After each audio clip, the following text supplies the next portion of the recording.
आज हम आपको एक बैल की काफ़ी रोमांचक रेस्क्यू स्टोरी बताने वाले हैं, जिस बैल का नाम हमने बाद में भीम रख दिया। भीम का रेस्क्यू हमारे लिए काफ़ी मुश्किल और रोमांचक था। जब हमें पहली बार भीम के बारे में खबर मिली, तब हमें बस इतना ही पता था कि उसके पिछले वाले पैर के थोड़े ऊपर पेट के पास एक बहुत बड़ा-सा घाव है। कुछ लोकल्स ने उसे देखा और उन्होंने उसका इलाज कराना ज़रूरी समझा।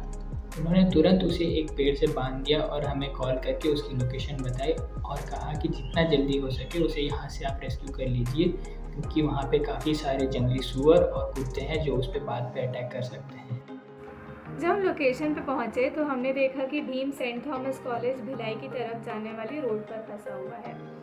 उस कॉलेज की तरफ जो रोड जाती है वो बहुत ही पतली सी है। उसके इस पार एक नहर है और उसके दूसरे साइड पे भीम एक पेड़ से बंधा हुआ था।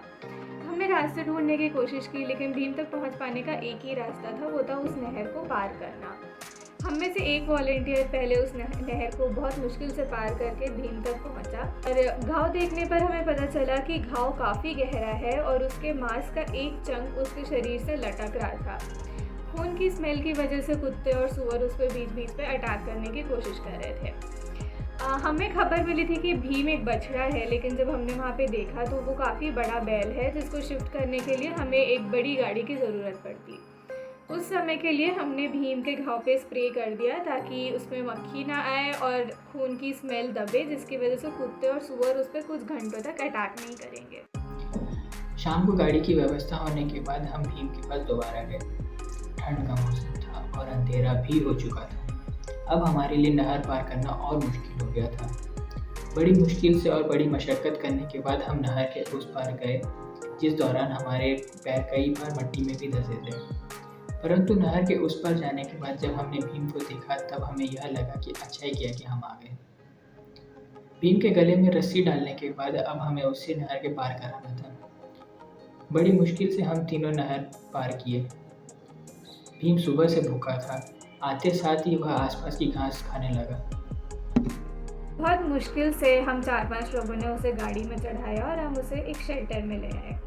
वहाँ पे हमने उसका घाव साफ़ किया, उसको वेट को दिखाया और उसका ट्रीटमेंट शुरू किया।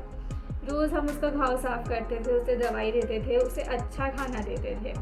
जितने भी लोगों ने भीम का घाव देखा वो उस घाव को देख के काफ़ी डर जाते थे और हर किसी ने हमें यही बोला कि उसका जो लटकता हुआ मांस है वो हमें काट देना चाहिए।